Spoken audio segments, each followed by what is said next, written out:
Burnpur sell ISP বা ইসকো কারখানার কর্মী বাংলাদেশের নাগরিক সুশান্ত বিশ্বাস নামে ওই বাংলাদেশিকে শুক্রবার রাতে আসানসোল দুর্গাপুর পুলিশ কমিশনারেটের হীরাপুর থানার পুলিশ গ্রেপ্তার করে আসানসোলের হীরাপুর থানার অন্তর্গত বার্নপুরের নিউ টাউন ৮ নম্বর বস্তি সংলগ্ন ছোটদিঘারি আবাসন থেকে। ওই বাংলাদেশি নাগরিককে গ্রেপ্তার করার পরে শনিবার পুলিশ তাকে আসানসোল আদালতে পেশ করে রিমান্ড বা হেফাজতের আবেদন করে। সেই আবেদনের ভিত্তিতে আদালতের বিচারক তার জামিন নাকচ করে ৪ দিনের পুলিশ রিমান্ড মঞ্জুর করেন। হীরাপুর থানার ওসি তন্ময় রায়ের নেতৃত্বে এসআই অঞ্জন মণ্ডল ও শুভাশিস বন্দ্যোপাধ্যায়, মামলার তদন্তকারী অফিসার বা আইও সহ একটি দল এই বাংলাদেশিকে গ্রেপ্তার করে। জানা গেছে, আসানসোল দুর্গাপুর পুলিশ কমিশনারেটের এসবি বা স্পেশাল ব্রাঞ্চ এফআর বা ফরেনার্স রেজিস্ট্রার অফিস সহ বিভিন্ন সূত্র থেকে নিশ্চিত হওয়ার পরে হীরাপুর থানার সুশান্ত বিশ্বাসের বিরুদ্ধে লিখিত অভিযোগ দায়ের করে। তার ভিত্তিতে হীরাপুর থানার পুলিশ বিএনএস বা ভারতীয় ন্যায়সংহিতার ২টি ধারা এবং বিদেশি সংশোধনী আইন ২০০৪-এর ১৪ বি নং ধারায় মামলা দায়ের করে তাকে গ্রেপ্তার করা হয়েছে। তাকে আদালতে হাজির করে ৪ দিনের রিমান্ডে নেওয়া হয়।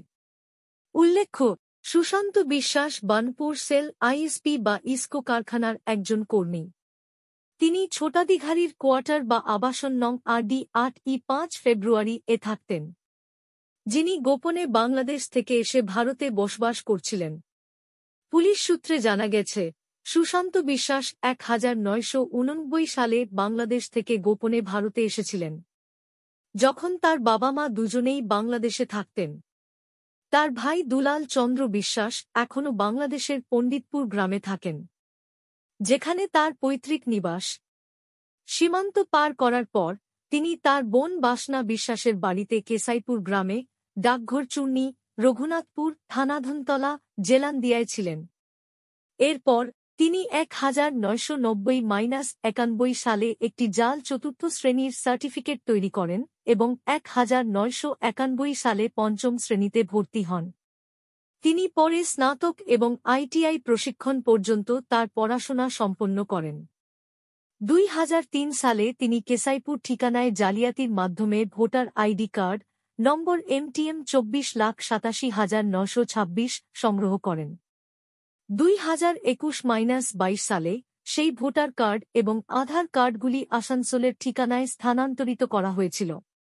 তিনি সমস্ত শিক্ষাগত কাগজপত্র এবং জালিয়াতি করে প্রাপ্ত নথি জমা দিয়ে চাকরি পেয়েছিলেন। সুশান্ত বিশ্বাস যখন বাংলাদেশ থেকে ভারতে এসেছিলেন, তখন তার বৈধ প্রবেশের কোনো প্রমাণ নেই।